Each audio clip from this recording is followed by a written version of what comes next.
plenty of chairs. Oh. So everyone knows the crop yield is very important for the state economy, and a lot of people are related to this economy. Then how can you keep the crop yield increase year by year? So basically you need a good seed. That's very simple, but maybe one of the most difficult things to achieve. And then you need the very good field management. So good seed, good field management. Then you can get good yield. And how to achieve that? So we are talking about genotyping and phenotyping in breeding. So now we are focusing on how to get that good seed. So you do crop breeding. And do crop breeding, you will grow thousands of different lines in the field at different locations. And you need to estimate, evaluate the yield and other things. We call phenotyping.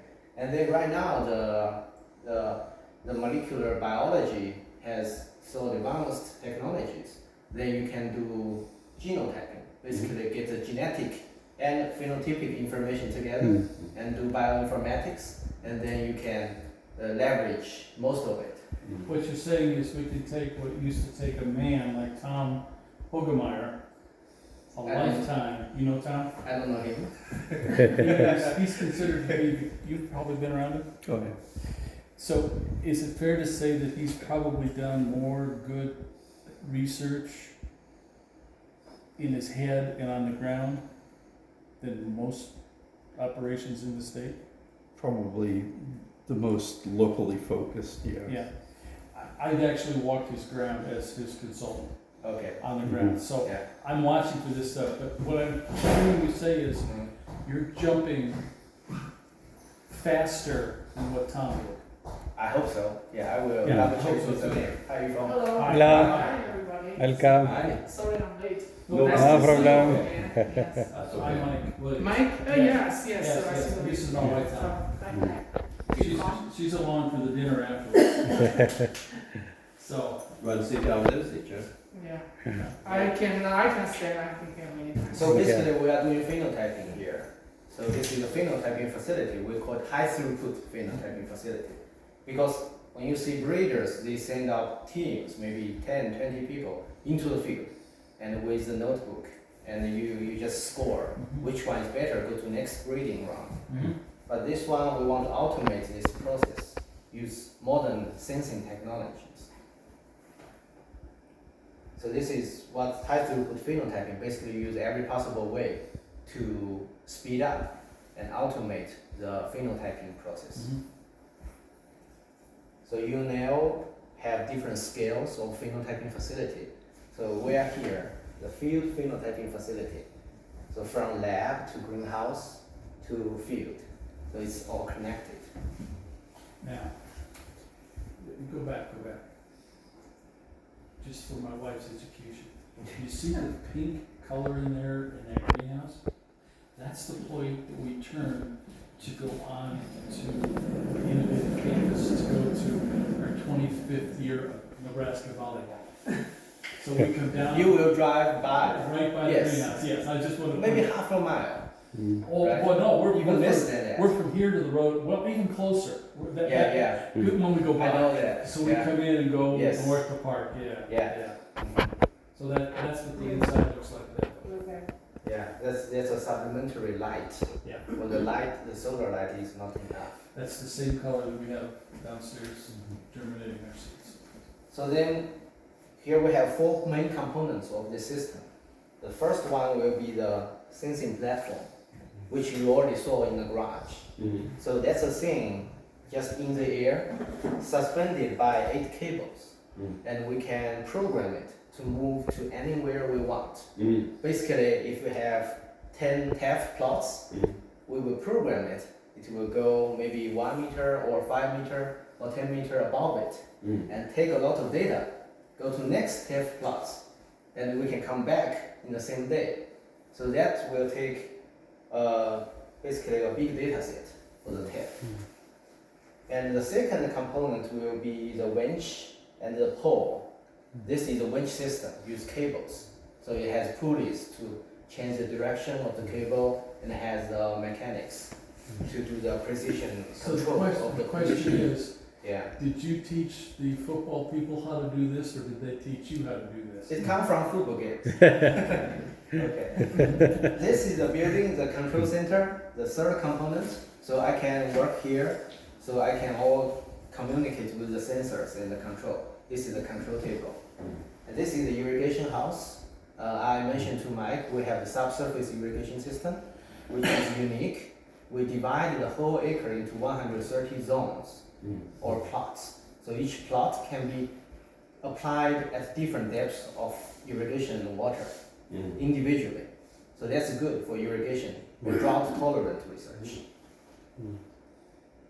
And then I already mentioned it's from football game, from broadcasting system. And it's the first one in the States. And I already introduced the 4 main components and just a few unique features. Like it can go very accurate and fast. And also it can do like pan and tilt. Normally we do just looking this way, the sensor. But we can do like 45 degree. That will be different from sensors field of view. And then this is a photo to show you how many pipes we have for the when we put the subsurface drip irrigation system into the ground. So you can see one of our professor was standing on the drip tips. How many miles? I don't know. You mean miles? we can area by 100 times. I don't know. And this is a map. I mentioned 130 plots. Each one is 20 by 15 feet. Yeah. Feet. Yes. And we have like different sensors. Right? Different sensor means like multispectral camera, thermal infrared camera, spectrometer, LiDAR, and these have different purposes. So basically, you can get like RGB images, near infrared images, and also the canopy height and the reflectance of the canopy. So all of them are mainly come from remote sensing technology, but we are doing it at a very close distance, very high resolution, and we can run it multiple times a day to one plot, which means very high temporal resolution.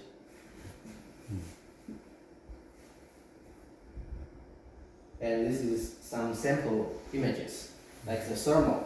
You can see this is half maize, half corn, half soybean. And it's in like July. It's before the full canopy close. So you can see the soil temperature, canopy temperature. These are good indicator for like canopy drought stress. And also this is a fourth color multispectral image. So people use that a lot to do image processing in remote sensing to see how vigorous or how much biomass we have. And then we can see tassel here, and we can see different growing stages from the images. And from the LiDAR is used for autonomous car. It For detect All for LiDAR is used for. autonomous driving, autonomous car. Self-driving cars. So it just measure the distance. You just, the picture shows the topography, how it is aligned, you know, you could see, is it, So between plants, whether will it show a is difference. like this or, you know, it is like this, you know, it just to show you the surface. Okay, the surface as you're looking down from it. It quantifies the canopy structure. And the most That's what I'm asking. the simplest thing will be the canopy height. Right, It can measure it very, very accurately. right. So these are 2 soybean plots. One was lodging, so you can clearly see the trend at different dates. So that will definitely impact the yield. And we also went to the field with tape measuring and then compare the result. So it turns out very accurate. And also the canopy temperature, we did the same thing. And then we also have the automatic program to control the system to move to hundreds of different locations. So without that, we cannot do accurate phenotyping. So this is our achievement. And it has real-time control feedback. and this just give you a high level introduction about image processing. So basically from different wavelengths, the images at different wavelengths, we can get a lot of important parameters. Like maybe you are just focusing on biomass accumulation. Maybe you want to build a yield model for the TEF, for the grain yield. So depending on your purpose, you can just use these parameters to correlate the trait you are focused on. And this just show you like in the one afternoon, one plot, we just visit one plot 12 times in one afternoon. And you can see first one we want to show is position accuracy. If you can see here, it's just stopped at exactly same location. If you look at here, the locations are exactly same. And you can see the canopy temperature change from noon to solar noon to late afternoon. So this gives you a feeling about the high temporal resolution. And we also have the weather station there. When you drive into this path on the right side, that's the weather station. We have all the standard measurement at every minute. So we can match these two data sets together, the weather data, the sensor data. So that's what allows us to do more advanced So research. you'll know exactly when the big wind comes through and lodges the crop. Every minute. Yeah. And from the LiDAR, just give you some example, like in addition to height, we may be able to detect individual leaves, something like that. You can pull out leaves from on top? So it can go through the leaf multiple times. Leaf have the reflectance, also the lights can So go on through a it. mature corn plant, let's say there's 14 or 15 leaves, Yeah, you can adjust for each one of those. that's a good question. Maybe not all of them. But I'm gonna say those that are exposed to sky, you can get. Oh yes, yeah, that's But the if first there's one that's halfway in and halfway out, you get this part, but not the tucked under part. It also depends on the location. Maybe the second layer we can get it fully, but the third layer maybe we cannot. So depend on hardware. So how do you accommodate wind? Because, they're doing this. Yes, So you might get it depending that on the will wind. be complicated. Yeah, that's a good Okay. question. I'm just thinking of, Yeah. okay. And that's the last slide. Basically, we also have this capacity to look at an angle. Just want to show you. So this one, like remote sensing, if you use drone, you can just see from, we call it a nadir view, Right. but like a satellite. But here we can do any angle we want. So very accurate. So this is just a brief introduction of what we are doing here. I think, it's quite advanced. Is there, We have run for 6 years already. so you have two plots. Are the plots literally row, 30-inch row differentials or 7-inch rows differential? Or is there a gap in there?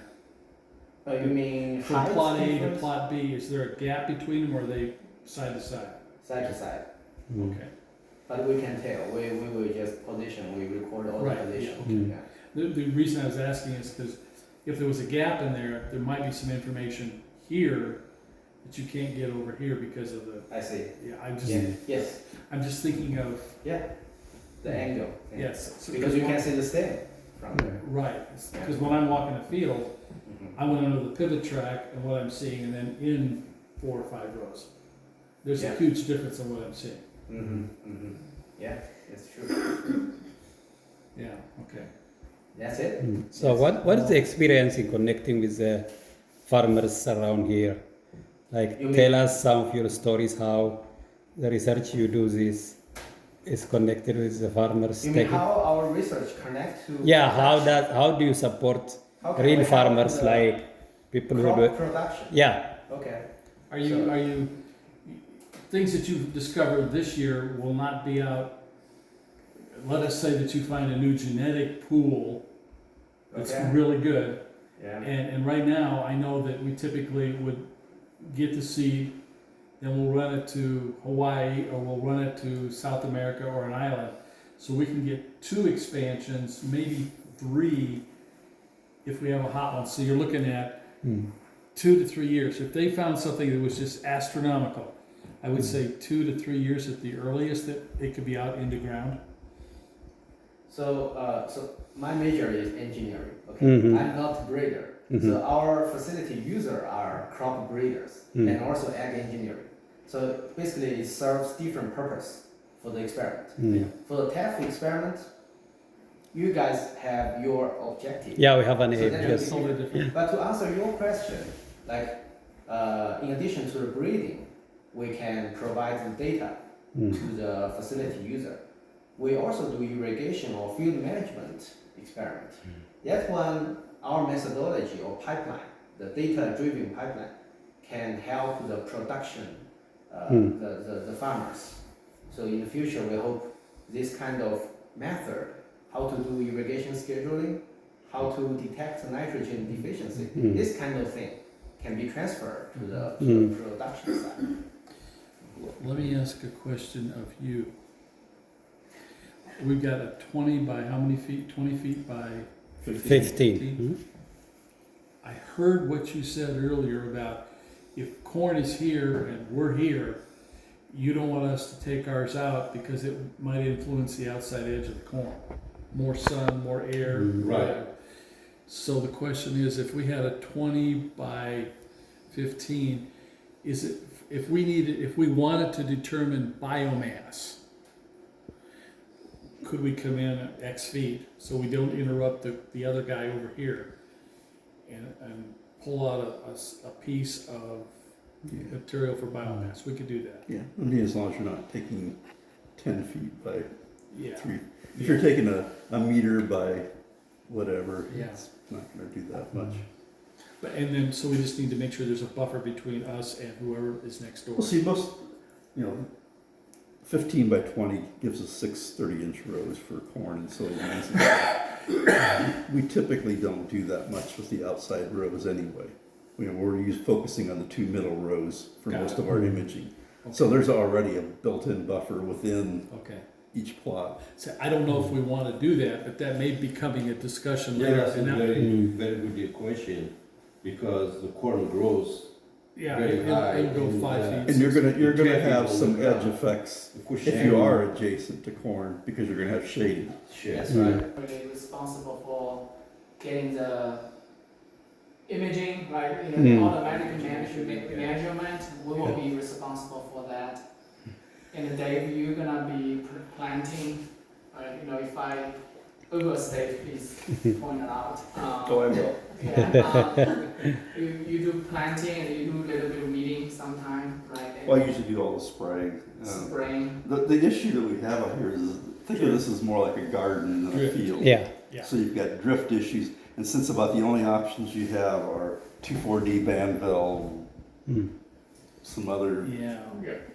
Yeah. which are broadleafs. Yeah. My biggest problem out here is foxtail and Well, and barnyard grass. And yeah, and the field that we're going in on our side, it's been organic, so we've rotated. And our biggest weed last year was because we did not canopy well, that we had foxtail. So that's gonna be our major issue on our side. I understand the drift issue, and we will grow it organically, so we won't be using those chemicals. And that's why a clean field and plant is paramount to give our TEF a chance to go in and, you got it. And what I don't know is how fast will it tiller to give us shade and prevent other weeds. Don't get me wrong, I know we've got sunflowers and velvet leaf weed in the ground that could last there 50 or 100 years, and then they'll germ if they get enough sunlight and enough water. the spurge is the thing that I have here that I just. Spurge? They make what you do, right? I bet if you wanted to know during the season. And this is a, this is a research field, therefore, I would rather if we do that and grow across the season, I think getting those data points would be valuable. Right? Eventually, thinking about if you wanted to build a program here, you want to encourage the use of TAF as a sort of a regular conventional crop. You're gonna do all those benchmark data collection and sort of what's the biomass of the year. That's really your number one thing. But also looking at the water, your irrigation rate, your nitrogen application, fertilizer, and how does that compare to the corn and soybean, right? And then you develop, essentially develop a sort of story on the narrative and compare this economically with the conventional thing, and which can be done very well on our side because we, essentially we keep a very good record of everything. Absolutely. How deep are the sub-irrigation? 12. 12? On 30-inch spacing. So I have to ask you this question. That's We can actually, so whether that's the most logistical way to do, we don't know. Scientifically, we would like to do that because you have to kind of think about the irrigation cropping system and the dryland cropping system. Here's something about TAP that I think I know. You don't over-fertilize it and you don't overwater it. Right. Because it'll shoot. in fall. And we have this thing in Nebraska called wind. Boom. Yeah. And our goal is to keep it. So what type of measurement do we get from you then? Well, so you got all the, essentially you got all the images, right? It's essentially the measurement from the platform. So the platform, we have the algorithm to extract, can get you very basic measurements, like the height and how spread the plants are and what's the ground cover and all those things. And, if you get some, like the biomass samples, like how much fresh weights are there for each plot, for example. Dry weight. And and dry weight, and then we can develop models to use from the image data to predict so the next time we don't need to do that again. How about tillering? Can you find how many tillers the plant has? Well, that's gonna be difficult. We can try. So that's normally what. You can do it early on Yeah, we can do it early when the on. visual is there. Probably, But yes. when we get canopy, Then it becomes a shit. That's difficult. but that may be where you and I come up, come up, and we do a little knee work where we're saying, okay, at 15 days we had 2 tillers, at 30 days we had I can do that. 32 tillers. Right, So yeah. the same thing, can you also determine percent germination? Oh, yeah, so that should be pretty easy. Those will be all captured by the image. You don't even need to go to the field because then later on you can always review the image and try to just count. We just have to know how many seeds we put on the ground and how many seeds germinated. Okay.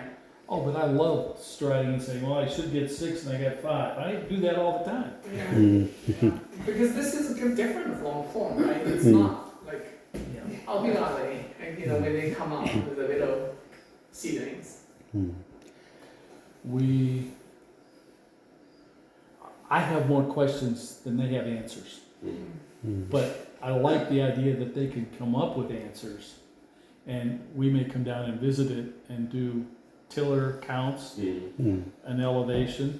Right, we need to do that. And then maybe some biomass. Yeah. So many days. Yeah. Because if let's say that we have several people across the state who are putting this in, we should be able to say, well, look, at 2 weeks, you're going to have 80% canopy, or 50% canopy, or whatever the numbers are. Because I think that's a question that a producer might ask. How quick am I going to get canopy? Well, also, we wanted to know the percent germination between the potted seed and the unpotted seed. We wanted to know. I don't think we can plant the uncoated. We don't have a machine that There will is do broadcasting. Only hand broadcasting. We could broadcast. or we Broadcast, could broadcast. We broadcast. can do for the first time. So we want to know the difference between broadcasting or line planting, row planting. Let me ask the question here. How many producers do you think would broadcast? They do alfalfa and stuff, so. Tobacco. Mm. We don't grow tobacco here, we grow alfalfa. I do tobacco here, Well, but you do transplants. Mm. okay, And most producers do transplants for tobacco. right, they start with, Mm. Maybe cover crop? Some of the cover crop, Yeah. they also broadcasting. They they do. So I have a question. I'm leaning against broadcasting over there. Yeah. Here, I don't have input, yay or nay, I'm just saying, if that's what we wanna do, then we do some of that. The problem you're gonna run into with broadcasting is, if you're running along a corn plot, how do you stop the stuff from going into the corn? Because I don't want it growing in my We're gonna have soybeans. to. Oh, you can't we're gonna have control. to- We're gonna have to hand broadcast. You can't see. Walking with our back to Yeah. the corn, going this way into our plot. I understand, he doesn't want cross contamination. Mm. We're the Yeah. bad boys in regards to the corn. You're not contaminating the corn because Yeah. teff and the corn are very different. Very animals. different. Understand that, but what he's saying is, he doesn't want anything to come into his corn or beans that we might be partnered up next to, Mm. and I respect that. Yeah. We'll have that a little will bit be done space in with the- between. With the height when you grow it. Well, fast. but they're gonna be putting the corn in, Probably before you plant, yeah, it might be up, might be. yeah, might, we don't know if their corn is gonna be up, I mean, it might be just spiking or, But from this facility point of view, for you to start planting, what do you expect from us? Like now we have the seeds ready. We'll figure out how to go if we get the coating or not. That's like what either Dr. Yosef can do. But from facility point of view, what do you expect? It's possible that we can plant it without it being coated. Mhm. The drill that I'm looking at using, we've put camelina in with. Camelina is smaller than a mustard seed. Mm. It's a cone. And he said, have you seen teff seed ever? Never. We have some. I've never seen I did anything. bring You them. did? We Okay. think about Teff- We have them. Think of foxtail seed, Yeah, it's that that's big. about what a camelina seed looks like too. So, Mine's gonna have to be coated. My tillage over there is gonna have to be coated. I'm talking to the person who. Yeah, we'll figure out that, Yeah, I coating. mean, I've got how long it the takes. drill all set up. Mhm. Okay.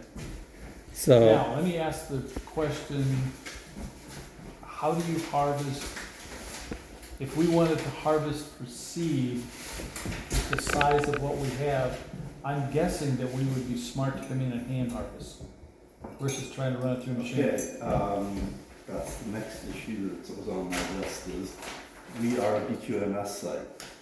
Or what? BQMS, which means that APHIS tells us everything that grows in this field has to be destroyed. Destroy I it. read that. But Can we do it this way? You can take it, you can we analyze can take it from here and And then bring it back, if I took a pound, I'd bring a pound back. You know, you don't even have to bring it back, it just needs to, nothing can go into an animal feed or a human oh, because this is a consumption research, or- yeah.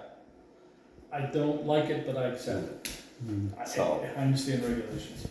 So that's the only thing we have to live with here. Okay, Um, okay. As long as it's not a regulated seed, which none of this is going to No, be. it's- Mm. we want the grain, so we want the yield. And you Well, can, Yeah. we can get all that, and we can But- take it off and see if it, I'm gonna say, see if it cooks well, the red or the yellow, but we can't consume it, we have to throw it away, destroy it. Yeah, I got it. It cannot be human. well, and or- once you cooked it, it's destroyed, it's That's devitalized. the Yeah, objective. okay. That you They just do. want Mm. revitalization. If you do breeding or genetic study, you have to destroy it, but we're not doing that. Correct. But he's just saying, well, if we grind it, that'll qualify as destroyed. Just no taste testing, no whatever. Now, what I was trying to get at, the drill that I have access to, Mm-hmm. whatever it is, 3 feet, 6 rows. It's in a tire track. Mm-hmm. So I can't remember, I need to go get the numbers off of it. I've never used this drill, but it belongs to the site. So what we could do is, and it is a cone seeder. So in other words, I can change varieties at the end of each plot, no problem. There's no cleaning out, no whatever required. Because I don't know, are you looking at more than one variety? We're looking at potentially 2 varieties. Okay, And it's gonna be real hard, red, white. well, so what that does though is the total width here, we're looking at 5 feet. Our plots are 15 wide. But what you're gonna end up with is essentially 3 strips, which is what our combine head width is. Okay. But you'll have a little bit of a gap in between that's a walkable, whatever. Frank's work, I mean, that's what our cover crops are in out here. He's been able to, I mean, short of, you can't do hyperspectral, can you? That one is challenging, but for like the biomass, something like that, we can certainly do that. Yeah. So that would be the option that we would have available to us, short of going out and broadcasting it or whatever. We could change different varieties between plots. 3 is an oddball number, I know, but So, is it, let me ask the foolish question. We have buffer in here between our 3 plots. you The will buffer is a tire track. essentially, yeah, it's the drill tire tracks. So we could put red, if there's 6 rows, 3 red, 3 white, and then 6 white. See, I don't think that would work, because we want to have comparison of red to red or white to white. And that middle one would be a mix. I don't think we should do that. You can't do 3. It's because when you trip the cone, it splits the seed up. Got it. I hadn't thought of that part of it. So what you could always do is use 1, 1, and then you're just discarding your 3rd pass. And we also wanted to plant. We want to repeat the planting later. Maybe Yeah, planting time. We want to compare if date of planting can make any difference. Data planning becomes a real issue out here. because you're gonna have things No. planted all around. Let's say we plant today and then we wait and then after a So week you or can't- 2 you couldn't plant go in again. the first Oh, week I in see. May, Because planting second week, time third week, makes- it's Then not you doable. need to know Yeah. in detail. Yeah. If I put your stuff along the edge so we can access it from outside of the scanned area, It's doable. it's doable, but then you're gonna have to work your way out. In other words, you're gonna have to have your first planting towards the middle, put another planting towards the edge, the 3rd planting would have to be the very edge. So you don't have any randomization that way, but You know, I understand and respect randomization, but sometimes it's just a real frog croaker. Mm. But if we have uniform seed red, uniform seed white, I'm not sure that randomization is really gonna give us information. Because the size, if you want to analyze it Yeah. statistically, it has to be randomized. Another factor will be Okay. soil. Okay. You cannot Okay, do yeah, that unless. and when did the rain come here versus there? You got a 1/2 inch, I got 3/4, okay. I just don't like randomization, but I work with it. Some of the stuff we think about is always, when we plan the project, is always publication, a scientific publication, write papers Mhm. about it, so, Yeah. part of the randomization Yeah. is a must. So, Otherwise, it just can't go through. We understand about writing papers.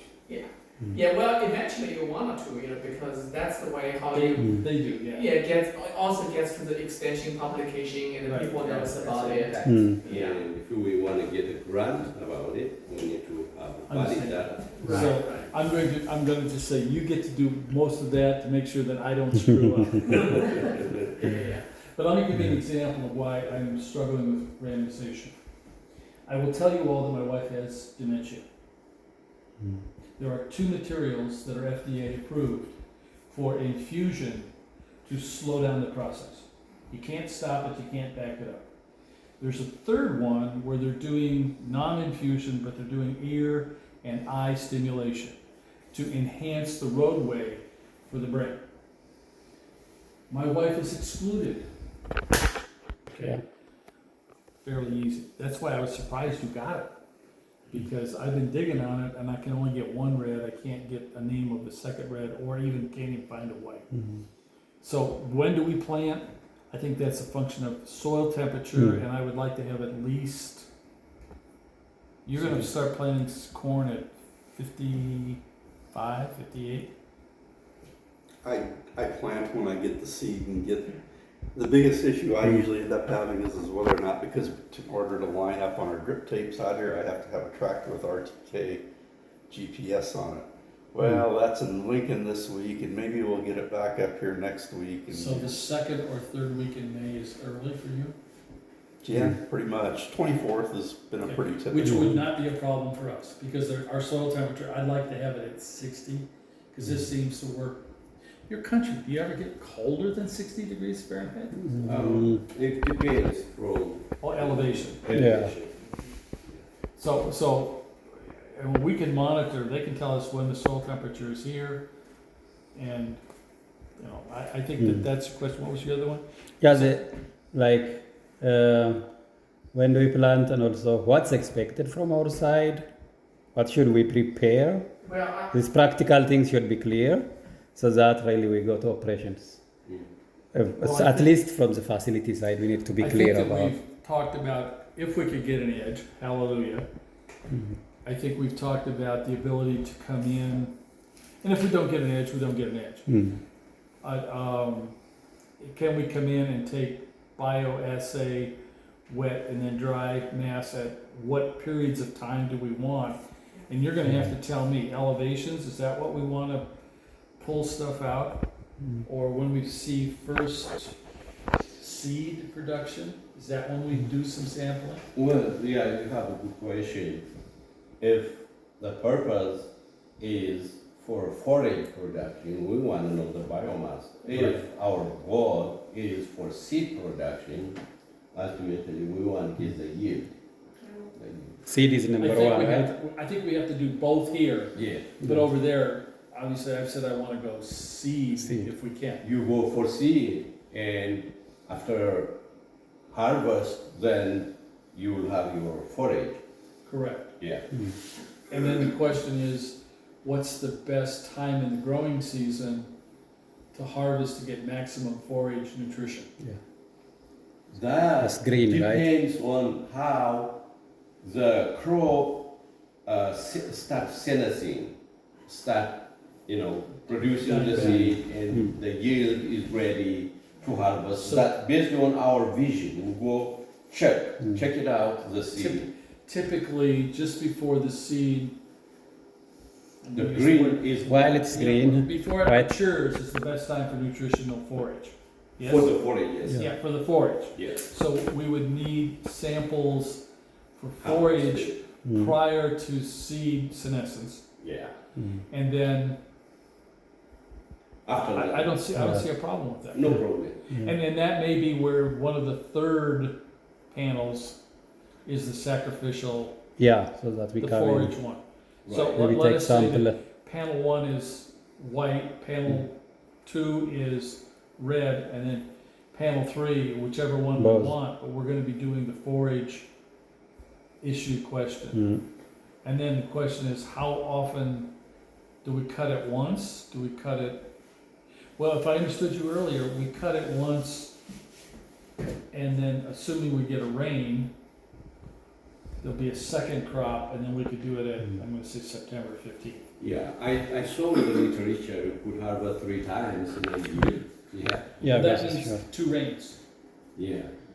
So I think, That's a God thing. but our goal is for seed production. Then after harvesting for seed, we probably have another cut. Flush. Yeah, another cut. For forage. Oh. I was only thinking 2, but if we get a third one, Yeah. but that's a function of rain. That's the matter of agronomic practice to get really. When you have to harvest it, when you plant it, that is a process we're gonna learn in the future. And at one time, we're not gonna have all that information because that all depends on the location, the rainfall, and the variety we are going to. How much rain did you have here last year? Last year it's pretty dry, is it? Last year was dry, yeah, I Yeah. can't remember what it was. Almost no rain in 2 months. Yeah. Well, I have a piece of ground, if you go to Prague, Nebraska, the paved road going to Bruno and Abbey, I'm the last piece of ground before you go into Butler County, so I'm in Saunders County still. I had 9 inches of moisture total last year. Okay, my soybeans were half of what we projected. That makes sense, yeah. I mean, I'm surprised we got half. We have a big range of the yield because last year we have irrigated plot and the rain-fed plot. You can see maybe that's a maximum range of the yield you can cut. It was about half, a third to half Yeah, off. Dave can answer that, but Yeah. I know it's a big range. Yeah, I can't remember the exact number. So we still need like irrigated and non-irrigated, right here. Look. But what I Only find rain is we wanted to, well, so, I think that Dave is, if we manage the dry land, it's easier. Because we don't need to touch the. I'm not planning on irrigating. Okay, yeah, so I'm thinking about, here. Yeah, because the for facility, research setting, we can would use. you like to get that information, and how that is gonna help you to produce more biomass? We just have to sit down, actually, and decide the plot size, what we need, and the area, what we need. We have to sit down on a table and calculate everything, and we'll Yeah. contact with you. We need so much area, place, Yeah, and we want to do that, and the data collection type, everything was correct. yeah, yeah.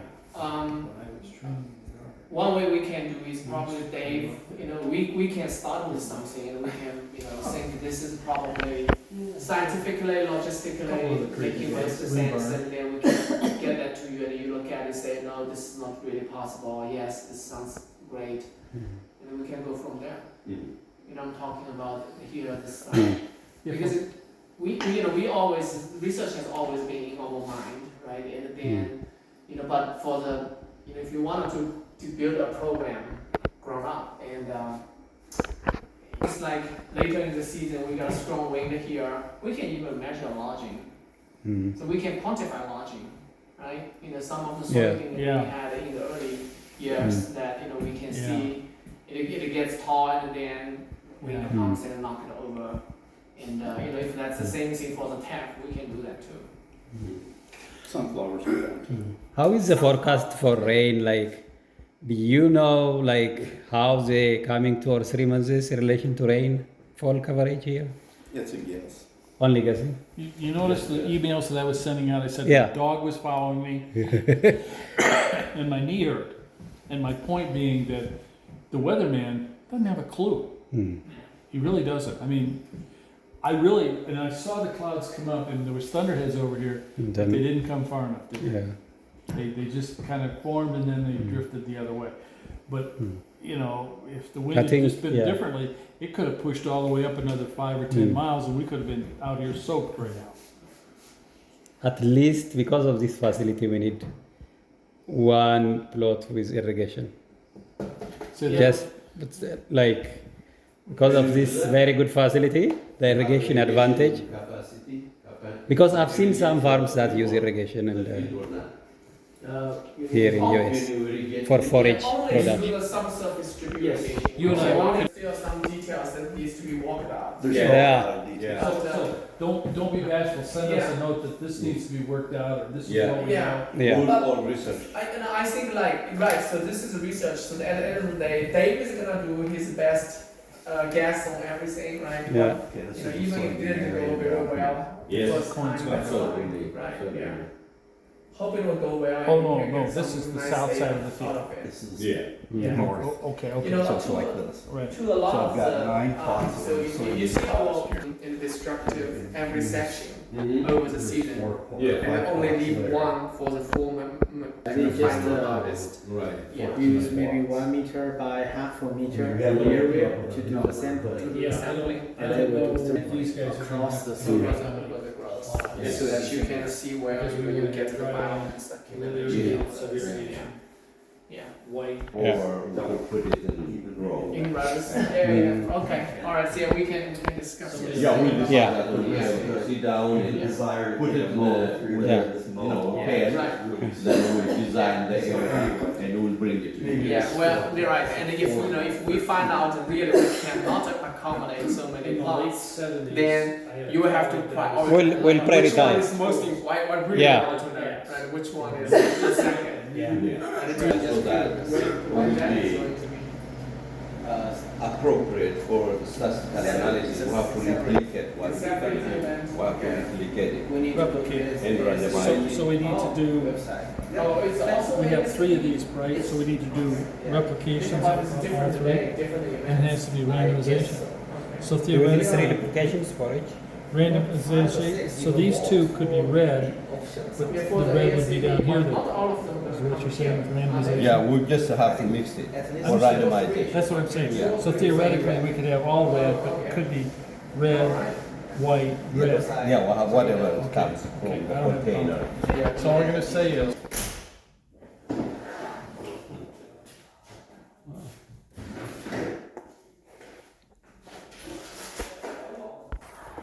So this is a facility at the University of Nebraska. Research facility is a spider. They call it a spider research. I don't know if I said it correctly, but we are going to have a F plantation crop trial in this field, and yeah.